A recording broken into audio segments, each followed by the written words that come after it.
اعوذ باللہ من الشیطان اللعین الرجیم بسم اللہ الرحمن الرحیم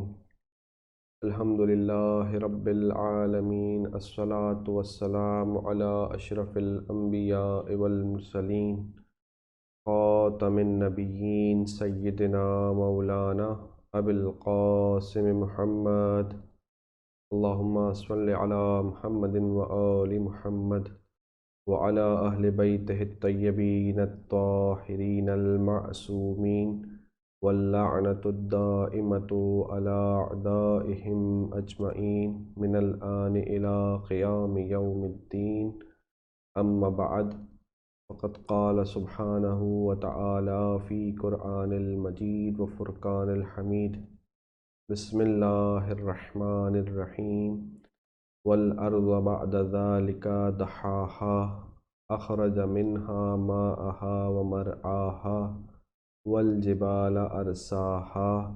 متاعا لكم ولأنعامكم۔ محترم سامعین کرام، 25 ذی القعدہ یوم دحو الارض، جسے شیخ عباس قمی نے یوم عید کے نام سے تعبیر کیا ہے، اور اس یوم عید کے حوالے سے اس عید دحو الارض کی مناسبت سے آپ کے سامنے سورہ نازعات کی کچھ آیت کو ذکر کیا، جس میں پروردگار عالم ارشاد فرماتا ہے والارض بعد ذلک دحاہا، اور ہم نے آسمان کے بعد زمین کو پھیلایا، اخرج منہا ماءہا ومرعاہا، اور اسی زمین سے پانی جاری کیا یا پانی کو نکالا، ومرعاہا، اور اسی سے سبزیاں اگائیں،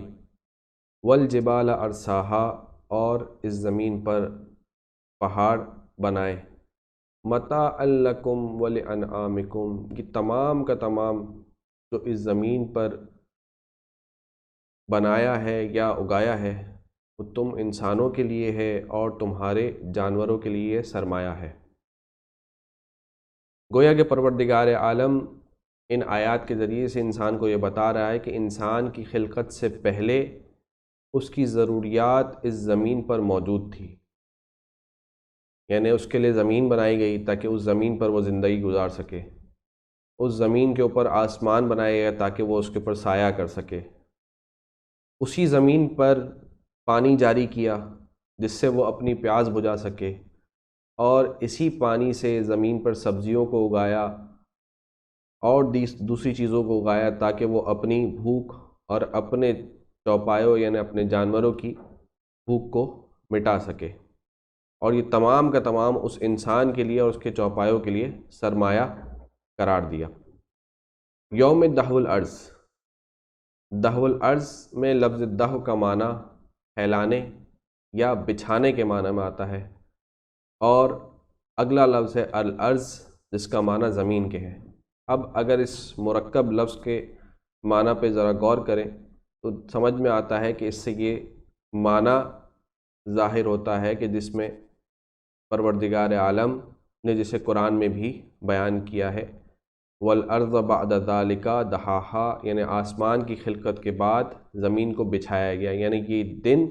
یہ عید کا دن جو ہے وہ دن ہے جس دن زمین کو بچھایا گیا یا زمین کو پھیلایا گیا، یا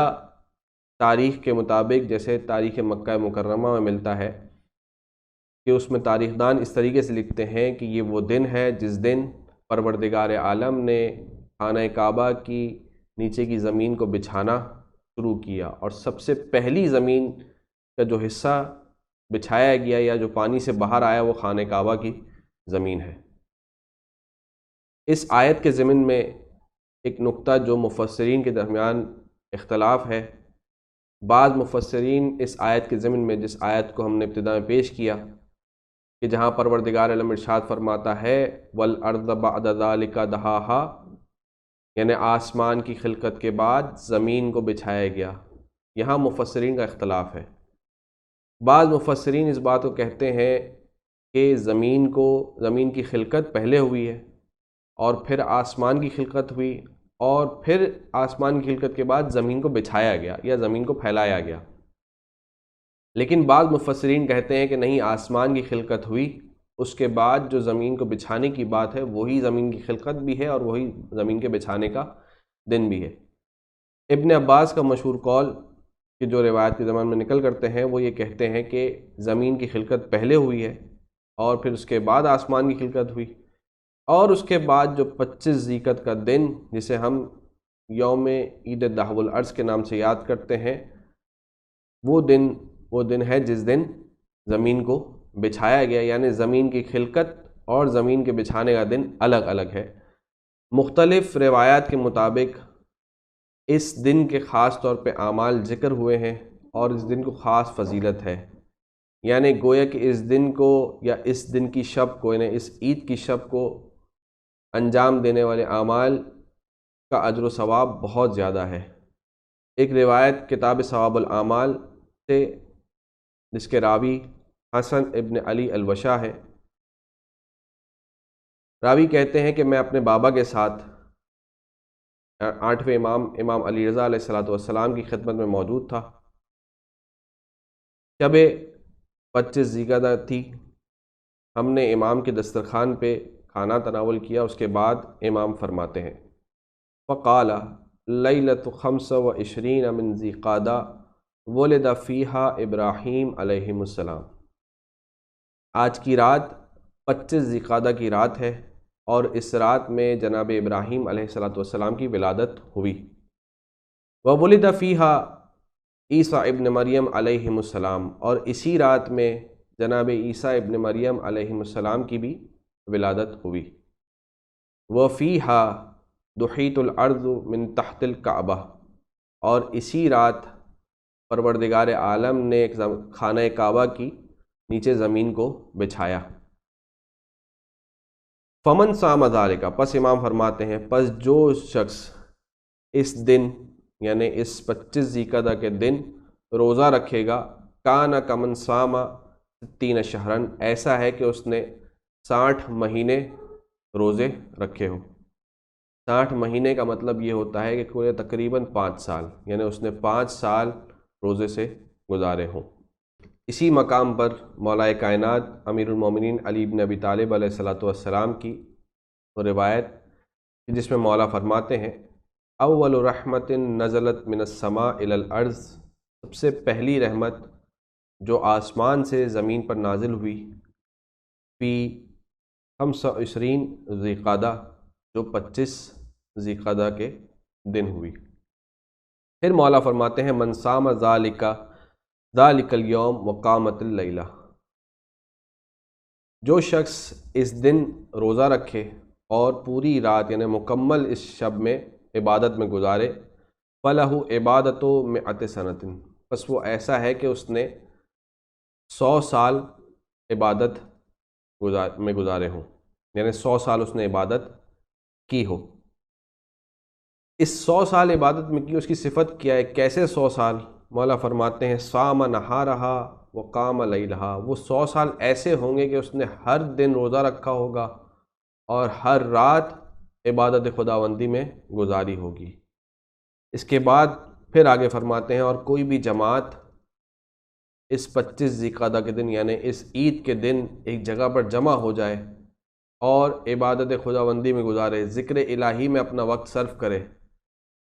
اور وہ جب تک اب ایک دوسرے سے جدا نہیں ہوں گے اس سے پہلے پروردگار عالم ان کی تمام حاجتوں کو پورا کر دے گا۔ یعنی گویا کہ ایک جو جماعت جمع ہوئی ہے ایک جگہ پر عبادت کو انجام دینے کے لیے، ذکر الہی کو انجام دینے کے لیے، اور جب تک وہ ایک دوسرے سے جدا نہیں ہوں گے، ان کے جدا ہونے سے پہلے پروردگار عالم ان کی تمام حاجتوں کو پورا کر دے گا۔ اسی ضمن میں مختلف روایت کے ذریعے سے، مختلف احادیث کے ذریعے سے شیخ عباس قمی اپنی کتاب مفاتیح الجنان میں آج کی دن کے اعمال کو ذکر کرتے ہیں کہ 25 ذیقعدہ اس عید کے دن کے اعمال، سب سے پہلا عمل روزہ رکھنا ہے، دوسرا عمل غسل کرنا، تیسرا عمل 2 رکعت نماز جس کا طریقہ کار کچھ یوں ہے کہ ہر رکعت میں سورہ الحمد کے بعد سورہ شمس اور سورہ ضحیٰ کی تلاوت کرنا، اور جیسے ہی نماز تمام ہو جائے، نماز تمام کرنے کے بعد ایک دعا جو کہ مفاتح الجنان میں موجود ہے، اس کی تلاوت کرنا۔ چوتھا عمل جو مختلف علماء کی طرف سے ذکر ہوا ہے کہ آج کے دن امام علی رضا علیہ السلام کی زیارت پڑھنا مستحب قرار دیا گیا ہے۔ آخر میں دعا ہے پروردگار عالم سے، پروردگار عالم چہردہ معصومین کے صدقے میں اور آج کے دن کے واسطے سے ہماری تمام عبادت قبول فرما، ہمارے تمام گناہان کبیرہ و صغیرہ کو معاف فرما، تمام مومنین کی مشکلات کو حل فرما، تمام مومنین کی جان مال عزت آبرو کی حفاظت فرما، تمام بیماروں کو شفاء کاملہ اور عاجلہ عنایت فرما، اپنی آخری حجت امام عصر و زمان کے ظہور میں تعجیل فرما، ہمیں اور ہماری اولادوں کو ان کے اعوان انصار میں شمار فرما۔ ان اللہ و ملائکتہ یصلون علی النبی یا ایہا الذین آمنوا صلوا علیہ وسلموا تسلیما۔